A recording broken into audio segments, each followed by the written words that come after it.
Good morning student. Previous video में हम लोगों ने राइट टू एजुकेशन एक्ट के बारे में पढ़ा था। तो देखिए उस एक्ट को हमने डिटेल में पढ़ा था कि क्या क्या इम्पोर्टेंट्स हैं, कब इस एक्ट का संसद में पार्लियामेंट में लाया गया, ये एक्ट कब पूरा लागू किया गया, उसके बारे में। अभी हम देखते हैं कि अगर इस एक्ट के बारे में आपको आलोचना यानी उसको क्रिटिसाइज करने के लिए अगर बोला जाए तो हम क्या लिख सकते हैं, राइट।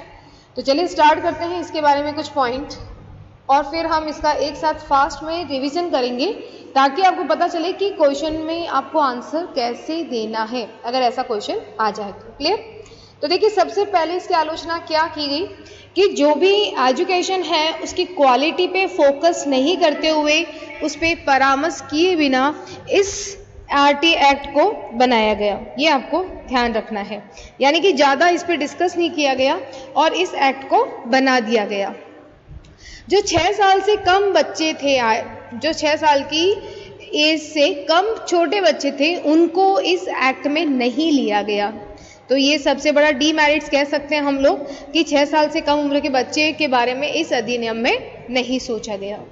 अधिनियम के तहत कई योजनाओं की तुलना शिक्षा पर पिछली योजनाओं जैसे सर्व शिक्षा अभियान से की गई और भ्रष्टाचार के आरोप और असमता से ग्रस्त है। तो देखिए यानी कि पहले का कॉपी पेस्ट वाली ये अधिनियम बताया गया, यानी कि जो सर्व शिक्षा अधिनियम आया था, ठीक है, उसी से ही रिलेट करके इस अधिनियम को बनाया गया, यानी कुछ नया नहीं किया गया। प्रवेश के समय जन्म प्रमाण पत्र, बीपीएल प्रमाण पत्र आदि जैसे कई डॉक्यूमेंट की आवश्यकता होती है। ऐसा लगता है कि इस कदम ने अनाथ को अधिनियम के लाभार्थी होने से छोड़ दिया है। यानी कि जब एडमिशन दिया जाता है तो बच्चों से उनके बर्थ सर्टिफिकेट, ठीक है, अगर बीपीएल परिवार से हैं तो उसके सर्टिफिकेट, ये सारे डॉक्यूमेंट मांगे गए, जिससे क्या हो सकता है कि जो बच्चा है जिसके पास ये सर्टिफिकेट नहीं होता है तो वो शिक्षा से वंचित रह सकता है। निजी स्कूल में आप देखते हैं ईडब्ल्यूएस या 25% सीट के आरक्षण के क्रियान्वयन संबंधी बहुत सारी बाधाएं आई।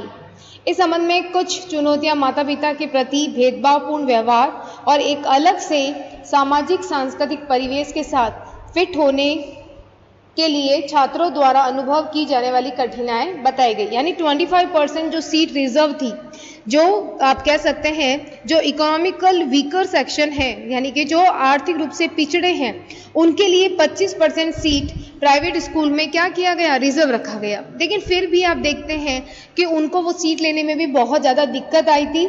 यहाँ तक कि जो पेरेंट्स थे उनके साथ डिस्क्रिमिनेटिव बिहेवियर किया गया, भेदभावपूर्ण व्यवहार किया गया। तो ये एक कठिनाई इस अधिनियम में देखी गई। कक्षा 8 तक नो डिस्टेंस नीति के संबंध में 2019 में अधिनियम में एक संशोधन ने कक्षा 5 और जो आपकी क्लास है 8 में नियमित वार्षिक परीक्षा शुल्क की, ठीक है। यदि कोई छात्र वार्षिक परीक्षा में अनुत्तीर्ण हो जाता है तो उसे अतिरिक्त प्रशिक्षण दिया जाता है और पुनः परीक्षा में बैठने के लिए कहा जाता है। यदि वह पुनः परीक्षा उत्तीर्ण नहीं होती हैं तो छात्र को कक्षा में हिरासत में लिया जा सकता है। तो ये एक कह सकते हैं ये 2019 में संशोधन अधिनियम जो है उसमें संशोधन किया गया। यह संशोधन कई राज्यों की शिकायतों के बाद किया गया कि नियमित परीक्षा के बिना बच्चों को सीखने के स्तर का प्रभावी ढंग से मूल्यांकन नहीं हो सकता। यानी कि एग्जाम होना चाहिए ताकि बच्चे को पता चले कि उसने क्या पढ़ा है, क्या उसने सीखा है, उसका लर्निंग पावर कहाँ तक है।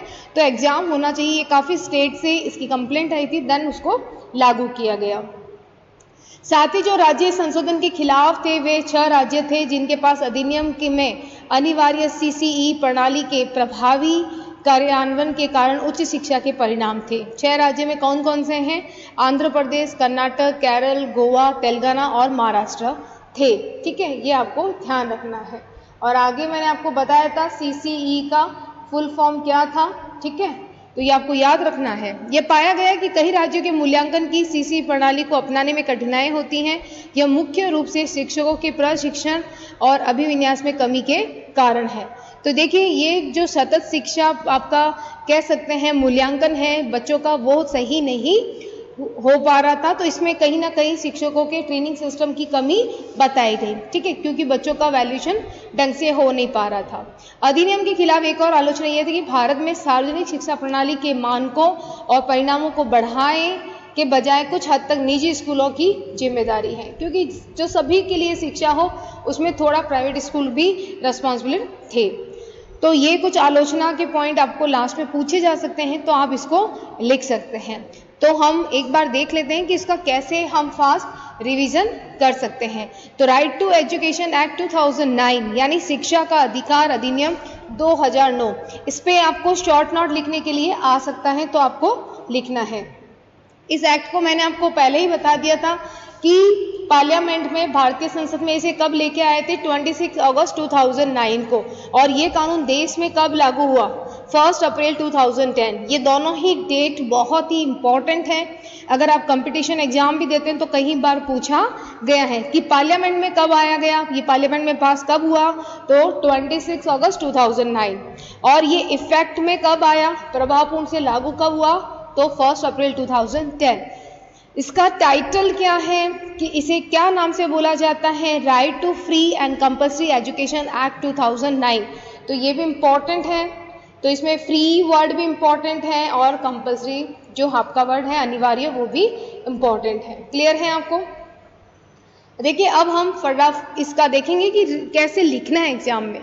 तो शिक्षा का अधिकार अधिनियम 2009, इस अधिनियम के अनुसार जो भी भारत में रहने वाले, कौन सी एज बताया था, किस एज के बीच में है, every child between the ages of 6 to 14 years, ठीक है, ये आपको ध्यान रखना है। उनके लिए क्या किया गया कि उन बच्चों को निःशुल्क और अनिवार्य शिक्षा कानूनी अधिकार है।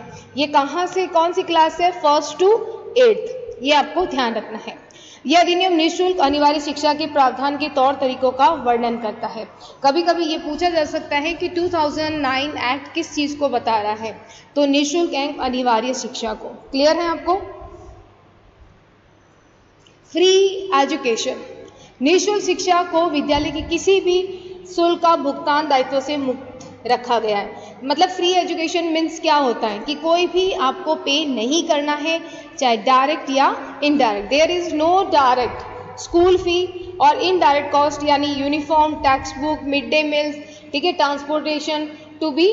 देखिए यहाँ पे कोई भी आपको डायरेक्ट फीस तो क्या होती है, स्कूल फीस को माना गया, जबकि इनडायरेक्ट कॉस्ट आप देखते हैं क्या क्या आती है, अप्रत्यक्ष लागत में आपकी यूनिफॉर्म आ जाती है, ठीक है, आपकी जो टेक्स्ट बुक होती है, पाठ्य पुस्तकें, मिड डे मील जो आप दोपहर में करते हैं, ठीक है, खाना वो, और आपका ट्रांसपोर्ट यानी परिवहन वो नहीं आएगा, वहन नहीं किया जाएगा। तो ये पूरा इसकी फ्री एजुकेशन की डेफिनेशन है। कंपल्सरी एजुकेशन का मतलब क्या होता है? देखो दो वर्ड इंपॉर्टेंट है। क्या क्या वर्ड आया था? पहले तो क्या आया था? फ्री और फ्री एजुकेशन। तो इसका मीनिंग क्या है? ना तो आपको कोई प्रत्यक्ष कुछ पे करना है, ना अप्रत्यक्ष रूप से। प्रत्यक्ष का मतलब क्या हो गया? आपका स्कूल फी, और अप्रत्यक्ष में आपकी बहुत सारी आप चीजें लिख सकते हैं, यूनिफॉर्म हो गया, आपका ट्रांसपोर्ट का खर्चा आ गया, ठीक है। तो ये आपको सारी चीजें लिखनी है। उसके बाद में कंपल्सरी एजुकेशन, फर्स्ट तो ये था, सेकंड क्या वर्ड है? Compulsory education. ये दो इंपॉर्टेंट वर्ड है। इसमें क्या है? 6 to 14 ईयर्स के जो बच्चे हैं उनको कंपल्सरी क्या देना है? एडमिशन देना, प्रवेश देना है। उनकी उपस्थिति, शिक्षा की समाप्ति को राज्य सरकार सुनिश्चित करे। यानी जो एजुकेशन है उसके पूरी चीज, जो इंपॉर्टेंट वर्ड होते हैं उनको पूरा का पूरा बताया गया है। फिर क्या बताया गया है? यहाँ पे देखिए 6 वर्ष से 14 वर्ष तक के प्रत्येक बच्चे को क्या दे रहा है? कंपल्सरी प्राइमरी एजुकेशन सुनिश्चित करने के लिए राज्य सरकार के उठाए कदम है, ठीक है।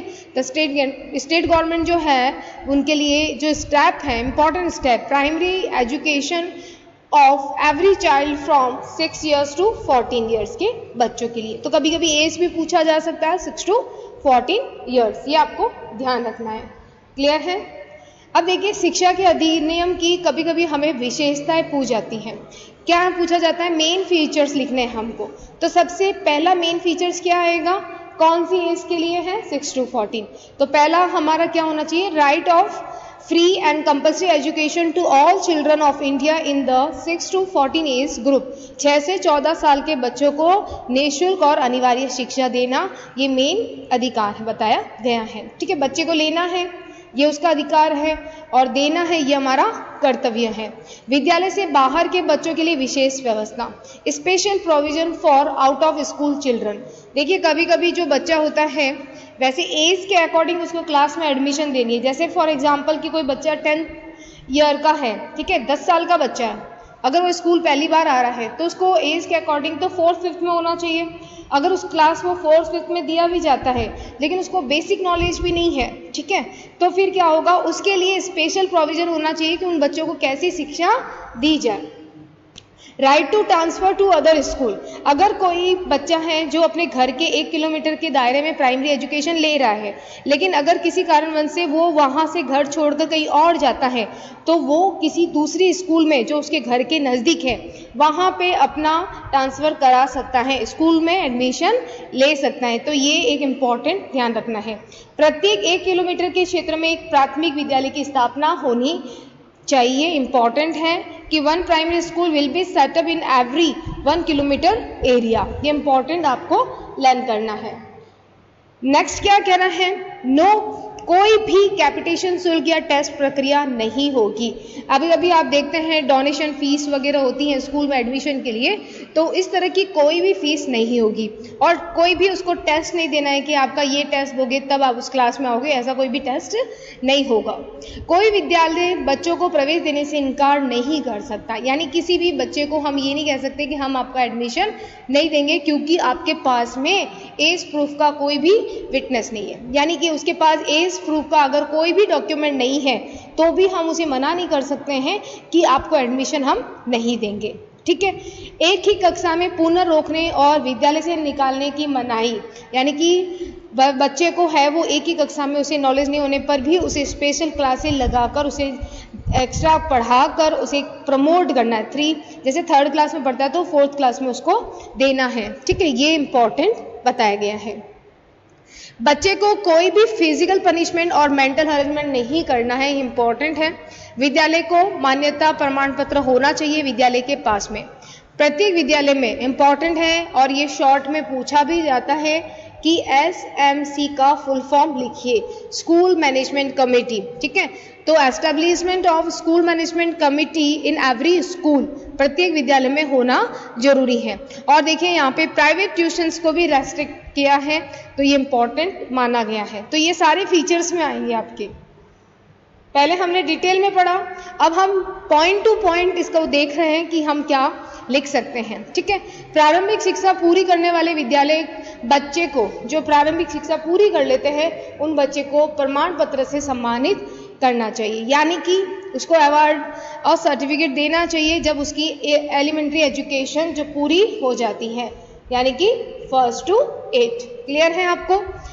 अच्छा, प्राइवेट स्कूल के लिए मैंने आपको पहले ही बता दिया था, इकोनॉमिकल वीकर सेक्शन जो आपके है उस मतलब कमजोर वर्ग के जो क्षेत्र हैं वहाँ से 25% आरक्षण देना है, यानी कि अगर 100 बच्चे हैं क्लास में एडमिशन के लिए तो वहाँ पे 25 कौन से होंगे, जो कि आर्थिक कमजोर क्षेत्र से है। क्लियर है?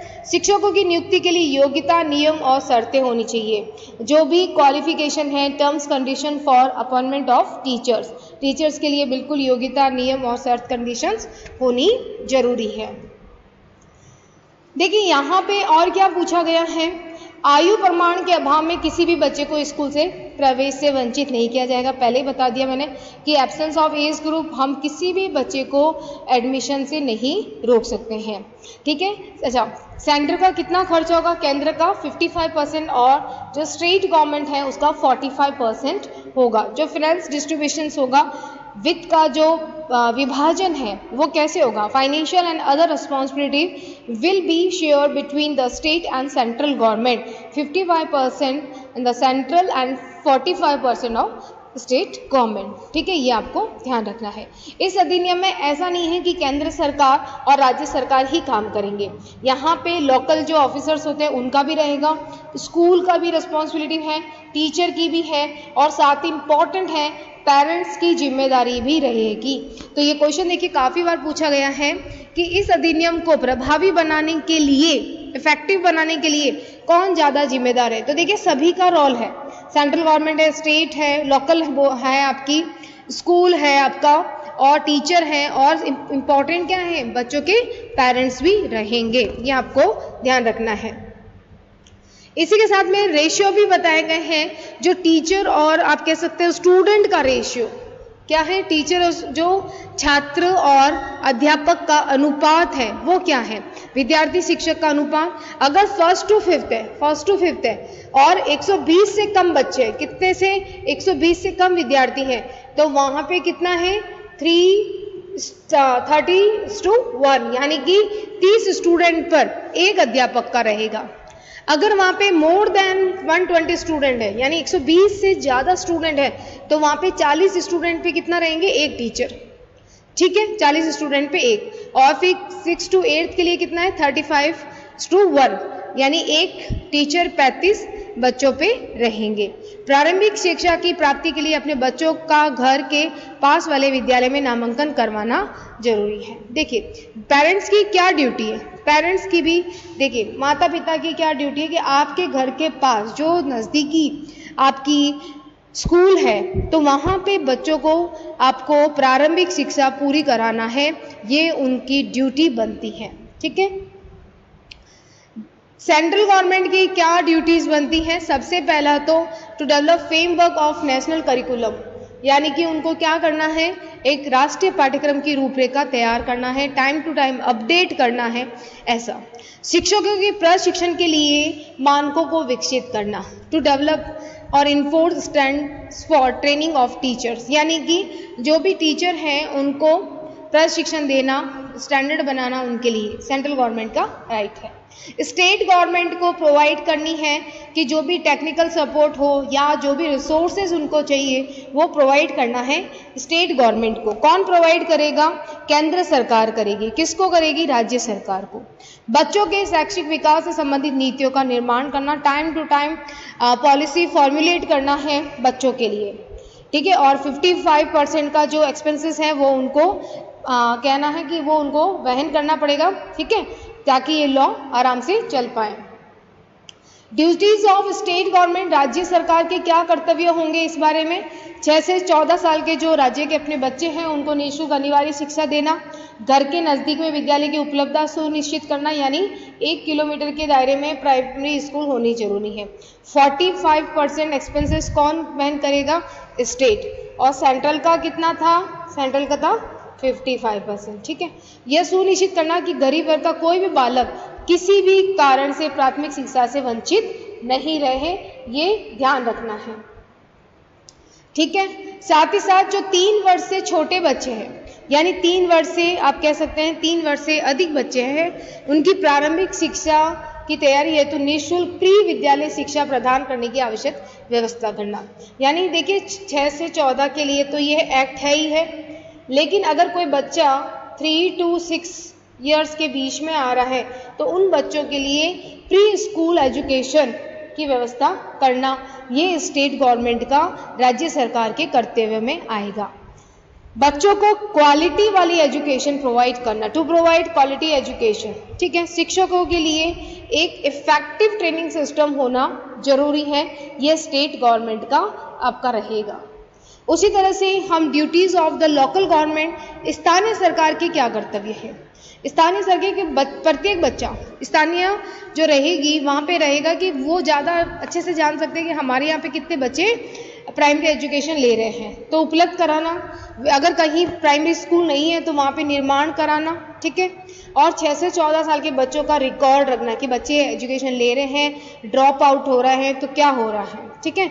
तो प्राथमिक शिक्षा में प्रवेश, उपस्थिति और समाप्ति को सुनिश्चित करना, तो लोकल गवर्नमेंट का भी राइट्स है। तो देखिए हमने सेंट्रल का पढ़ा, स्टेट का पढ़ा और लोकल, तो ये 3 तरह के आपको ड्यूटीज इनका पता होना जरूरी है। क्या स्कूल की भी ड्यूटीज बनती हैं? हाँ बिल्कुल। देखिए स्कूल की क्या बनती है कि जब कोई बच्चा एडमिशन लेता है तो वहाँ पे उनको क्या देनी है, एजुकेशन देनी है। कोई भी कैपिटेशन या कोई भी टेस्ट प्रक्रिया नहीं होनी है। 25% जो वीकर सेक्टर के बच्चे हैं उन बच्चों को आपको अनिवार्य शिक्षा देनी है, ठीक है। कोई भी बच्चा अगर जिसके पास में एज प्रूफ नहीं है तो उसको मना हम नहीं कर सकते, ऐसा जो ड्यूटी है वो स्कूल की रहेगी, ठीक है। साथ ही साथ एक ही कक्षा में उसे नहीं रोका जाएगा, उसे फिजिकली और मेंटली टॉर्चर नहीं किया जाएगा, तो ये आपको ध्यान रखनी है, क्लियर है। साथ ही साथ कुछ ड्यूटीज टीचर की भी होती है, विद्यालय जाने में नियमितता हो, उनकी रेगुलर बनी रहे और समय की पाबंदी का ध्यान दें, टाइम मैनेजमेंट होना जरूरी है, ठीक है। और जो टाइम दे रखा है उसमें करिकुलम जो पाठ्यक्रम है उसको कंप्लीट करवाएं, ठीक है। साथ ही साथ निजी शिक्षण और निजी शिक्षण गतिविधि में संलग्न नहीं होना, यानी भी कोई भी प्राइवेट टीचिंग एक्टिविटीज़ यानी कि कोई ट्यूशन्स हो गया प्राइवेट वगैरह वो नहीं लेना, ताकि वो अपना पूरा फोकस अपने स्कूल टाइम में अपने बच्चों पे कर पाए। कोई भी उनको फिजिकल पनिशमेंट देना, मेंटल टॉर्चर करना, ठीक है, तो ये सब नहीं होना जरूरी है। तो आज का ये जो हमारा वीडियो रहा है ये आपके राइट टू एजुकेशन के ऊपर था, ठीक है। शिक्षा का अधिकार 2009, ठीक है, इसके बारे में पूछा जाता है कि इसकी विशेषताएं वगैरह लिखिए। तो ये आपका जो इम्पोर्टेंट है यूनिट 5th का पार्ट, जो कि हमने 2 पार्ट में इसको समझा। नेक्स्ट वीडियो में हम लोग नए टॉपिक के साथ मिलेंगे।